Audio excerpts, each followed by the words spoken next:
Hai, Assalamualaikum warahmatullahi wabarakatuh. Kali ini anda bersama saya dalam segmen 7 jenis menu masakan dan juga kaedah pembungkusan yang betul. Berikut merupakan penyediaan bahan bagi sos tomato. Bahan-bahan untuk sos tomato: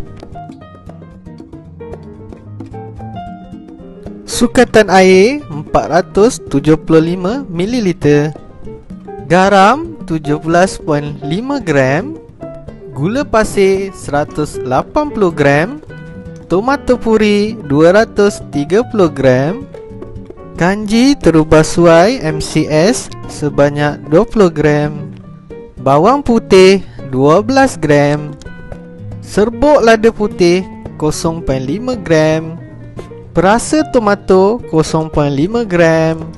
Didihkan air dan seterikan botol kaca.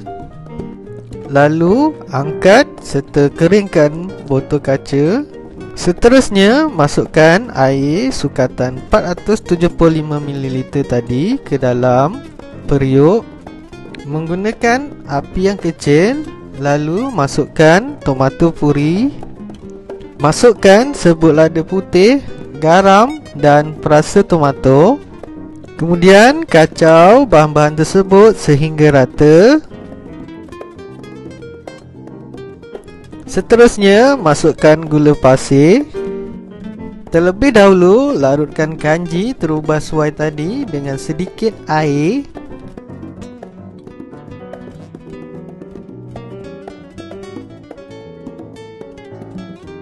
Masukkan larutan kanji terubah suai dan didihkan. Kacau sehingga rata dan pekat. Setelah siap dimasak, seterusnya adalah proses tuangkan sos ke dalam botol kaca yang telah disterilkan. Hasil yang pertama, sos tomato sudah pun siap disediakan.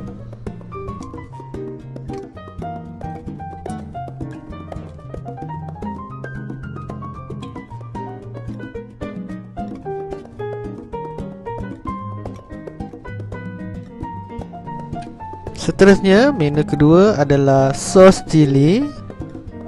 Berikut adalah bahan-bahan untuk sos cili: lada kering sebanyak 60 gram, kanji terubah suai MCS sebanyak 22 gram, air sebanyak 512 ml, gula pasir sebanyak 300 gram, bawang putih sebanyak 12 gram, kulit kayu manis sebanyak 0.5 gram, garam 23 gram. Kemudian kita mulakan dengan masukkan air untuk lada kering. Sebelum itu, buang tangkai dan biji cili hingga bersih. Lalu rebuskan lada kering selama 5 minit. Kemudian tapis rebusan lada kering tersebut. Masukkan lada kering yang sudah direbus ke dalam pengisar. Masukkan air sedikit serta bawang putih, lalu kisarkan. Masukkan sekali kulit kayu manis, lalu kisar sehingga lumat. Penyediaan seterusnya, masukkan air ke dalam periuk. Lalu masukkan cili yang telah dikisar. Letakkan sedikit garam. Kemudian kacau sehingga rata. Larutkan kanji terubah suai dengan sedikit air. Lalu masukkan ke dalam periuk. Kemudian letak gula dan kacau sehingga rata dan pekat.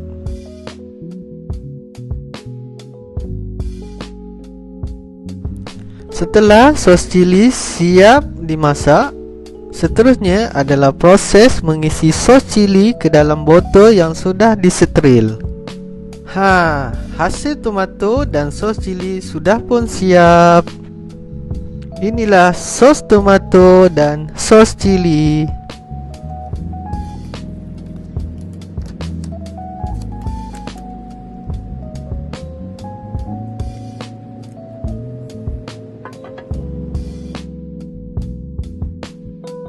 Kemudian menu yang ketiga adalah susu kacang soya. Bahan-bahan untuk susu kacang soya: kacang soya 150 gram.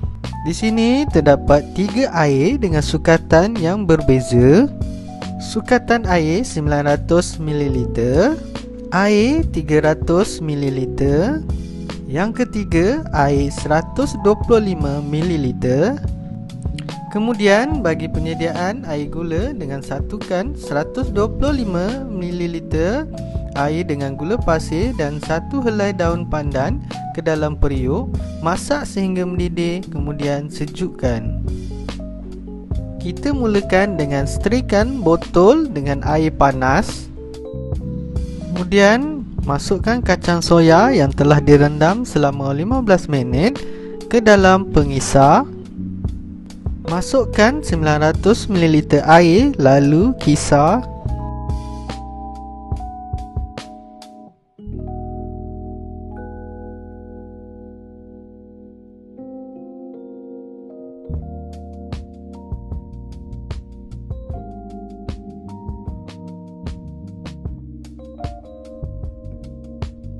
Setelah kisar dibuat, tapis semula susu kacang soya dengan kain maslin.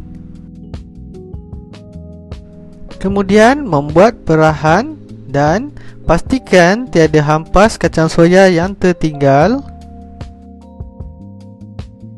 Masukkan sukatan air 300 ml ke dalam periuk, lalu didihkan. Masukkan susu kacang soya yang ditapis. Perasakan dengan air gula. Kacau sehingga rata.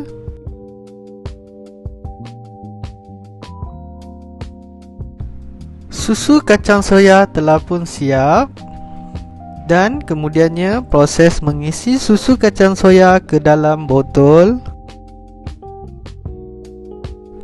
Susu kacang soya siap terhasil.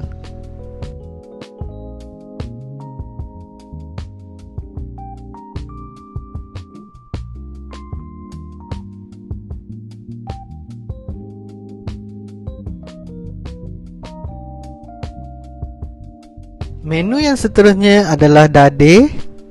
Bahan-bahan untuk dadih: sukatan air sebanyak 670 gram,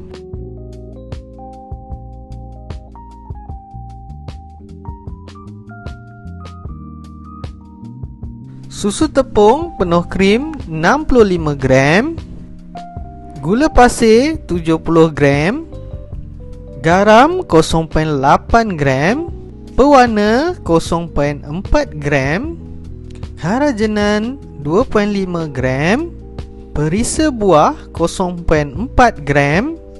Seterusnya, seterikan botol kaca terlebih dahulu.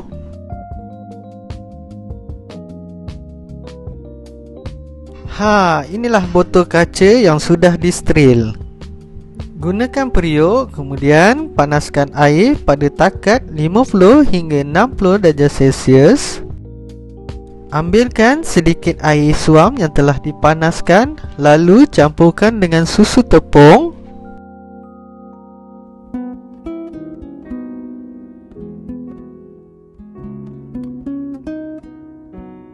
Inilah susu tepung yang sudah dilarutkan. Langkah yang seterusnya adalah campurkan gula dengan karajenan.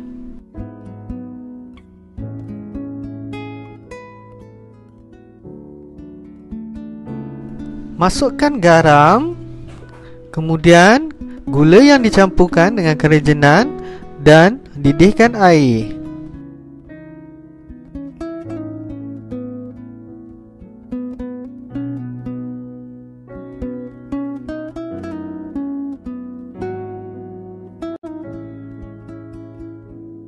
Masukkan susu tepung yang sudah dilarutkan dan kacau selama 6 minit. Masukkan perisa buah serta pewarna. Setelah dadih siap, proses isi dadih ke dalam botol.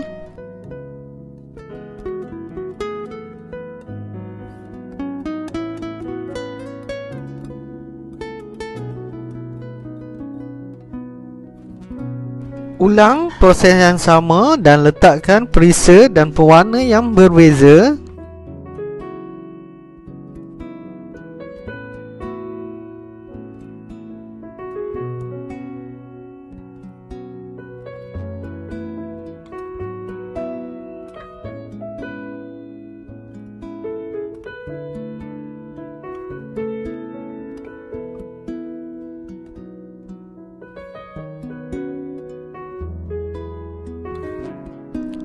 Dadih pelbagai perisa sudah pun siap.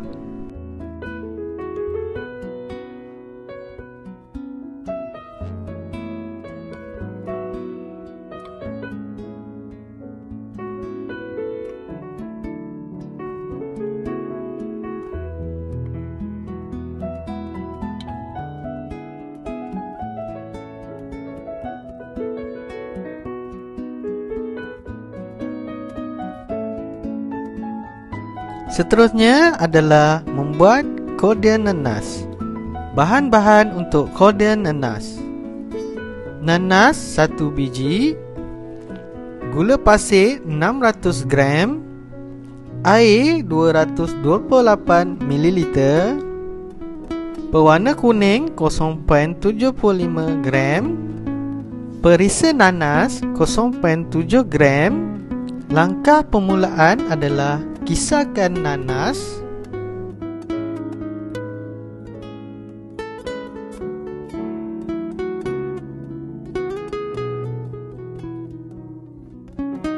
jus nanas terhasil dari pengisar.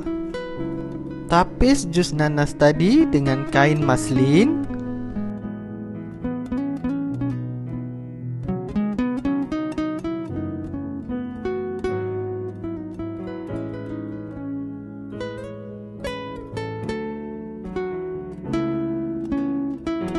Kemudian panaskan jus nanas pada suhu 60 hingga 80 darjah Celsius. Tapis lagi dengan kain maslin.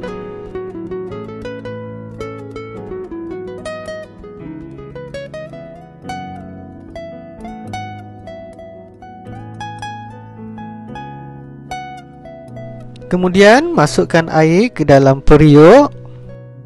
Masukkan jus nanas. Masukkan gula pasir 600 gram. Masukkan perisa nanas. Letakkan pewarna kuning. Masak selama 10 minit dengan api sederhana. Inilah kordian nanas sedia untuk dibotolkan. Botol yang telah disteril.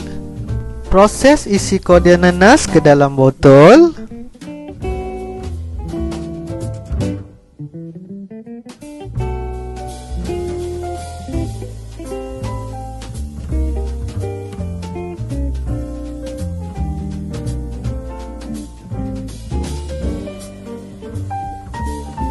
Kordian nanas siap.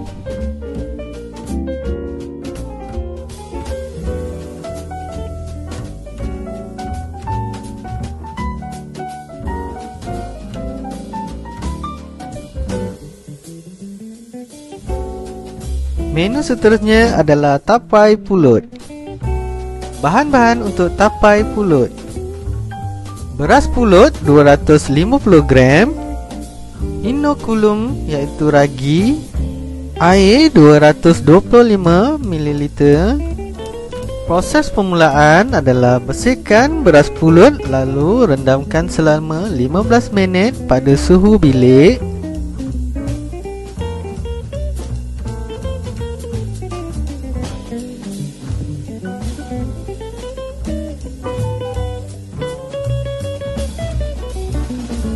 Inilah beras pulut yang direndangkan selama 10 minit.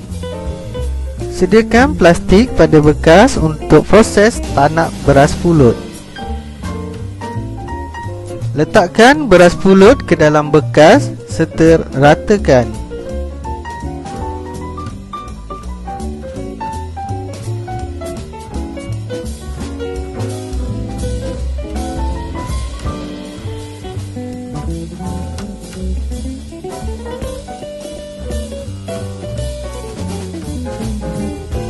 Masukkan air sebanyak 225 ml.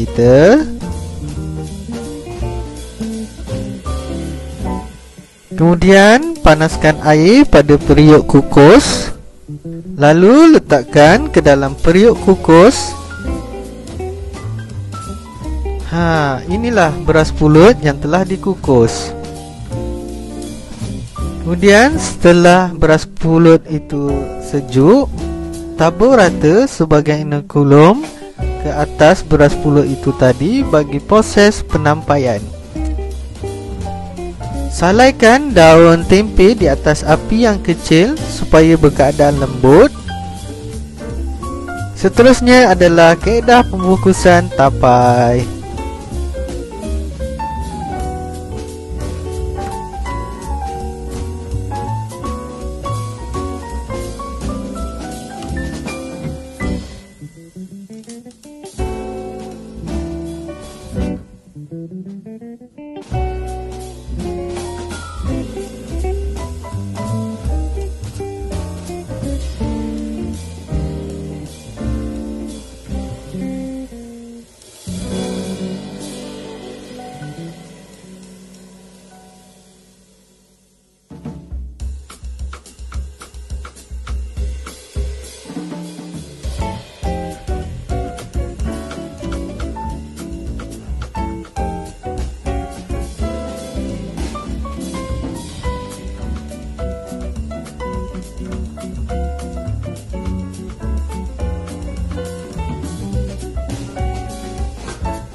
Kemudian masukkan tapai pulut yang telah dibungkus ke dalam bekas.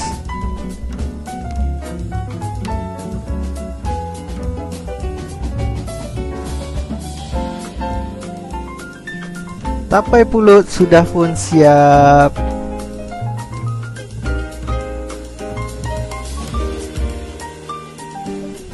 Ini seterusnya adalah tapioka nugget. Bahan-bahan untuk tapioka nugget. Terlebih dahulu penyediaan ubi kayu. Rebus ubi kayu sehingga empuk.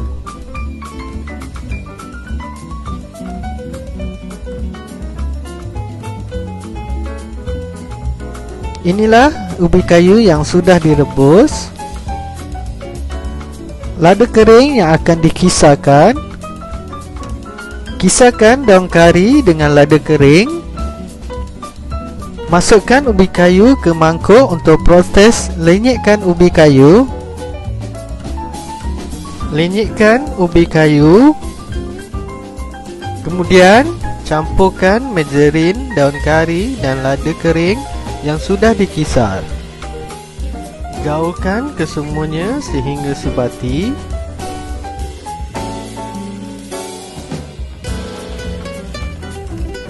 Ulikan ubi kayu tadi dan lenyekkan untuk dibuat acuan. Acuan bergantung bentuk acuan yang disukai.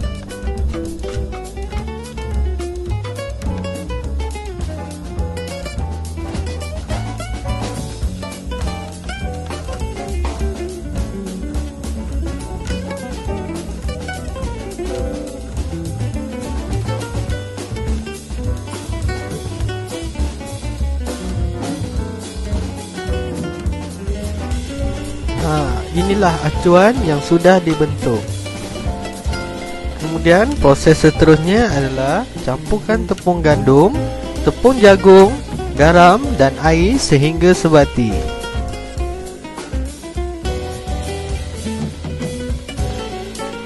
Salutkan acuan dengan larutan tepung dan serbuk roti.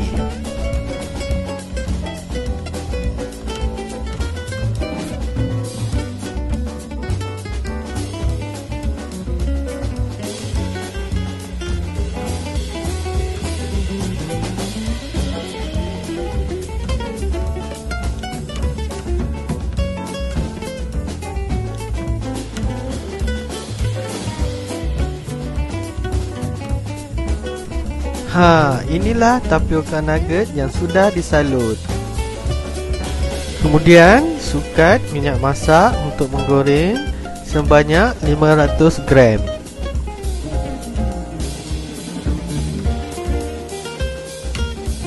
Untuk proses menggoreng, masukkan minyak masak tadi. Acuan dimasukkan untuk digoreng ke dalam kuali. Inilah tapioca nugget yang siap digoreng. Selain itu, untuk proses pembekuan pula, letakkan di dalam bekas dan disimpan beku sejuk.